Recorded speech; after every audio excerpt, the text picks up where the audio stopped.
नमस्कार मित्रांनो, अनुभव स्टडीमध्ये सर्वांचं स्वागत.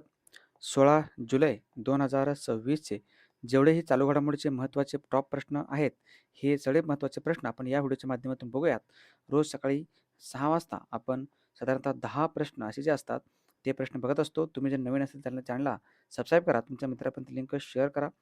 जर व्हिडिओ आवडला तर व्हिडिओला लाईक जरूर करा.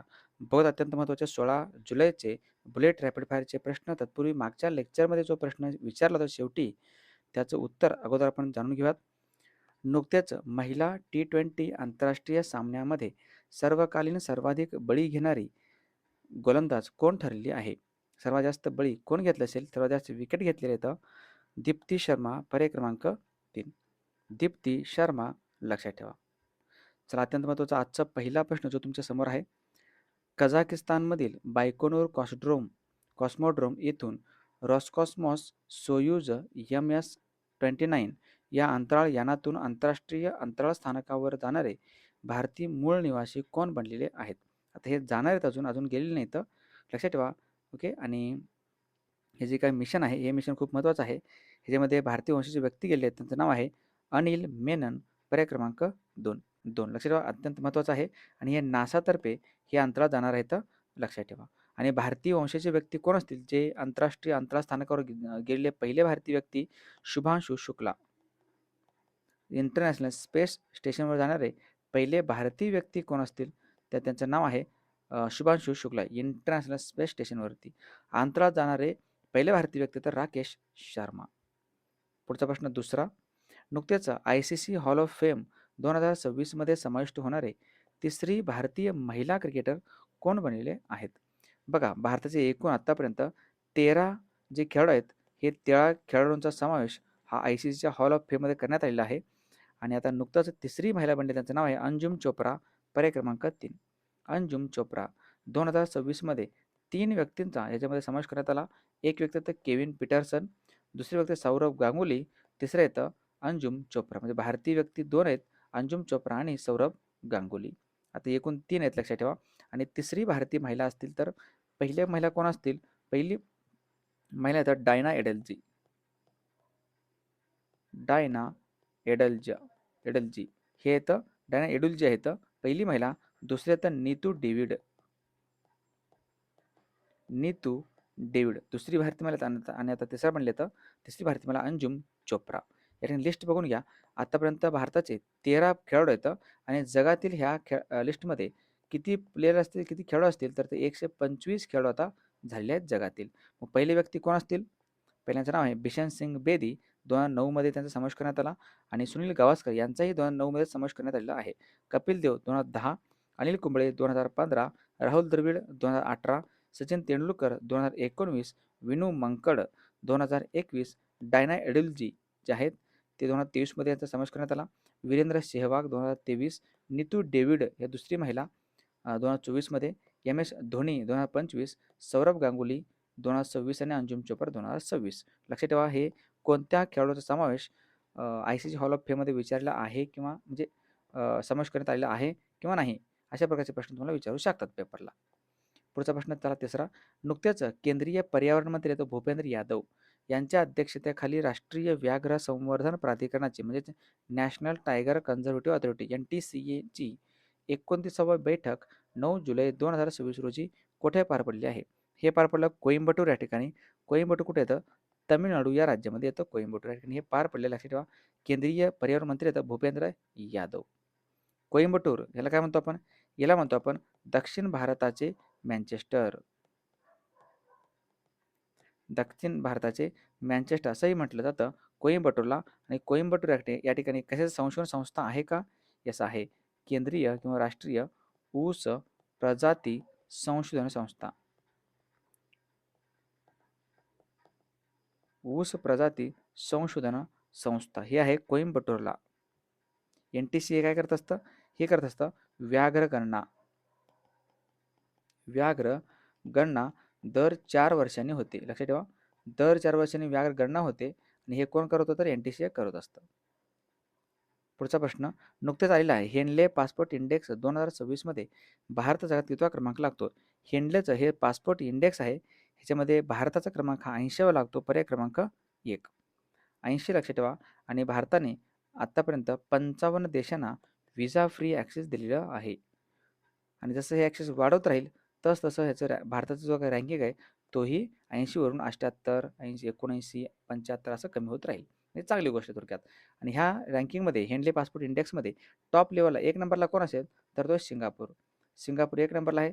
आणि 2 नंबरला जपान आणि दक्षिण कोरिया आहेत. 3 नंबरला आहे डेन्मार्क वगैरे भरपूर देश. पुढचा प्रश्न 5वा. नुकतेच जगातील पहिला व्यावसायिकरित्या तयार केलेला अणुऊर्जेवर चालणारा उपग्रह बोहर, ज्याचं नाव बोहर हे कोणत्या कंपनीला लॉन्च केले असेल? ही कंपनी आहे स्पेस एक्स, पर्याय क्रमांक 1. स्पेस एक्स कंपनी कुणाची आहे?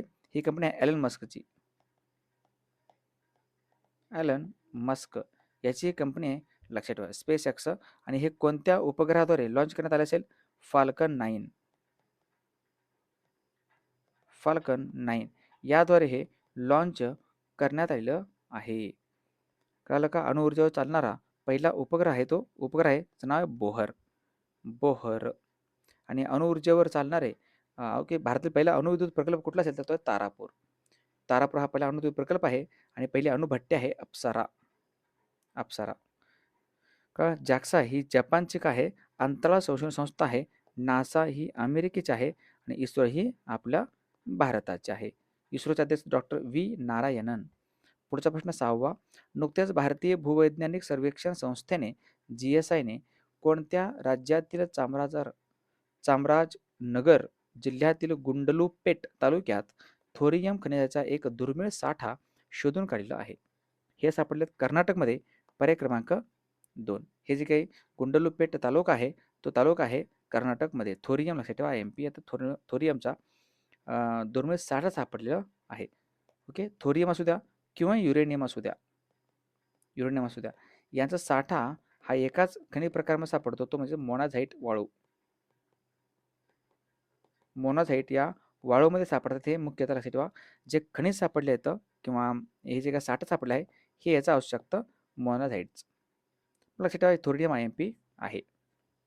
पुढचा प्रश्न कर्नाटक बघून घेऊया आता पण एकदा माहिती सर्व. राजधानी आहे बेंगळुरू, म्हैसूरू हे नावचे बदलून कर्नाटक करण्यात आलं 1973 मध्ये. कर्नाटकचं नाव DK शिवकुमार हे सध्या मुख्यमंत्री आहेत. राज्यपाल आहेत थावरचंद गेहलोत. विधानसभा सदस्य 224, विधान परिषद सदस्य 75, लोकसभा सदस्य 28, राज्य फूल आहे कमळ, राज्य प्राणी आहे हत्ती. 7वा प्रश्न. नुकतेच मुख्यमंत्री देवेंद्र फडणवीस यांनी शरद पवार यांना मागे टाकून खालीलपैकी महाराष्ट्राचे कितव्या सर्वाधिक काळ मुख्यमंत्री म्हणून त्यांचं नाव आता समोर आलेलं आहे? सर्वाधिक काळ मुख्यमंत्री 3ऱ्या क्रमांकाचे बनले तर पर्याय क्रमांक 4. 3ऱ्या क्रमांक पहिले कोण असतील? वसंतराव नाईक. पहिले येतं वसंतराव नाईक, लक्षात ठेवा. ओके, वसंतराव नाईक. आणि दुसऱ्या कोण असतील? दुसऱ्या येतं विलासराव देशमुख. विलासराव देशमुख हे 2 नंबरला. आता 3 नंबरला बनले देवेंद्र फडणवीस. लक्षात ठेवा देवेंद्र फडणवीस यांनी 12 जुलै 2026ला जो आपला मुख्यमंत्री पदाचा कार्यकाळ पूर्ण केला 12 जुलैपर्यंत, तर तो एकूण दिवस आहे 2430 दिवस. जो 2412 दिवस जो शरद पवार यांचा विक्रम आहे तो मोडलेला आहे. 2430 दिवस म्हणजे साधारणतः लक्षात ठेवा तुम्ही. महाराष्ट्र सध्याचे मुख्यमंत्री आहेत देवेंद्र फडणवीस. आणि महाराष्ट्राचे शरद पवार आणि वसंतदादा पाटील हे असे मुख्यमंत्री होते जे सलग त्यांनी 3 वेळा मुख्यमंत्रीपद भूषविलेलं आहे.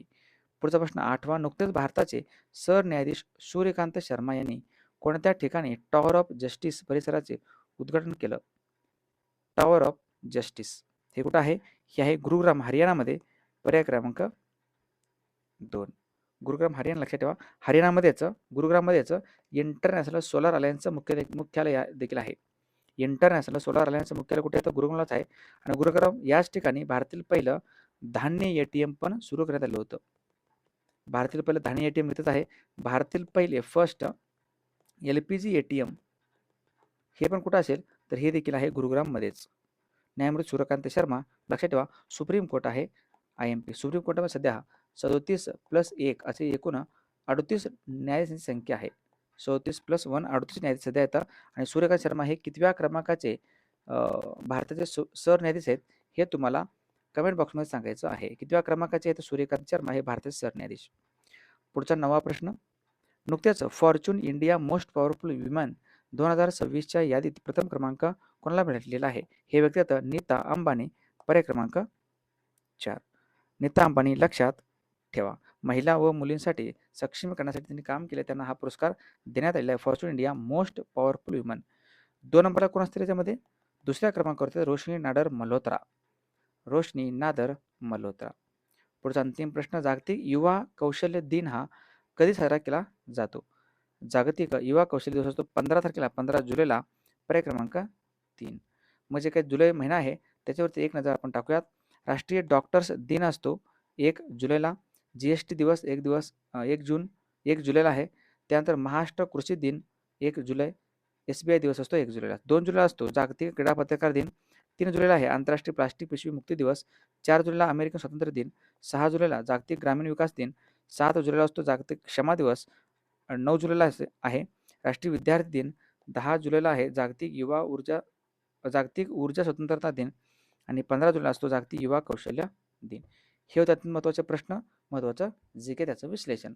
बघत आपण कालच्या किंवा मागच्या लेक्चरमध्ये जे प्रश्न बघितले होते शेवटी त्याचं उत्तर अगोदर आपण जाणून घेऊयात. राष्ट्रीय गुन्हे नोंदणी NCRBचे नवीन प्रमुख बनले तर अमित गर्ग. भारतातील कोणत्या शहरातील एका रोडला डोनाल्ड ट्रम्प अव्हेन्यू असे नाव देण्यात आले आहे? हे ठिकाण हैदराबाद. 4थी ब्रिक्स महिला मंत्रिस्तरीय बैठक 8 ते 9 जुलै 2026 दरम्यान भारतातील कोणत्या शहरात पार पडली? तर हे कोची. कोची कुठे येतं? केरळमध्ये येतं. अंकटाडच्या जागतिक गुंतवणूक अहवाल 2026 नुसार वर्ष 2025 मध्ये थेट परकीय गुंतवणूक स्वीकारण्यामध्ये भारत जगात कितवा क्रमांक लागतो? हा आहे 11वा. स्वीकारण्यामध्ये 11वा आहे. जम्मू आणि काश्मीरमध्ये अलीकडेच पहिल्यांदाच उत्कृष्ट दर्जाच्या अरेको चेरी आणि सेंट्रोज पल्मची कोणत्या देशाला निर्यात केली जाणार आहे? हा देश आहे UAE. नुकत्याच कोणत्या राज्यातील मलिहामध्ये आंब्याला GI टॅग भेटला आहे? तर तो राज्य आहे उत्तर प्रदेश. कोणत्या राज्यातील 700 वर्ष जुने पूर्वीचे जगात सर्वात जुने वृक्ष म्हणून वडाच्या झाडाला घोषित करण्यात आले ते कुठं आहे? हे मुंगेर जिल्ह्यामध्ये येतं बिहारमध्ये.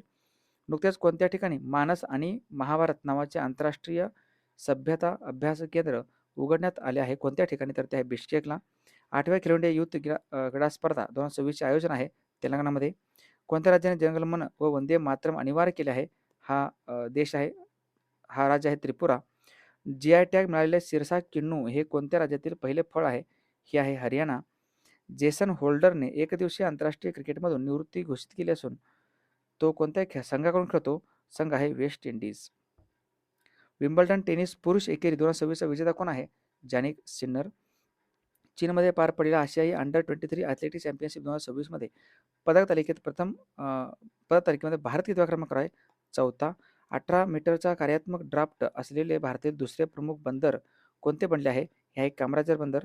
नुकतेच भारत व कोणत्या देशादरम्यान युरेनियम विषयी करार करण्यात आला आहे? ऑस्ट्रेलिया. नाटोचे 36वे शिखर परिषद 2026 कोणत्या ठिकाणी पार पडली? तुर्कीमध्ये. आणि WSIS पुरस्कार 2026 मध्ये ग्लोबल विनर हा किताब कोणत्या भारतीय उपक्रम देण्यात आला असेल? ही आहे समृद्ध ग्राम योजना. समृद्ध ग्राम योजना. त्यात या प्रश्नाचं उत्तर सर्वांनी कमेंट बॉक्समध्ये द्यायचं आहे.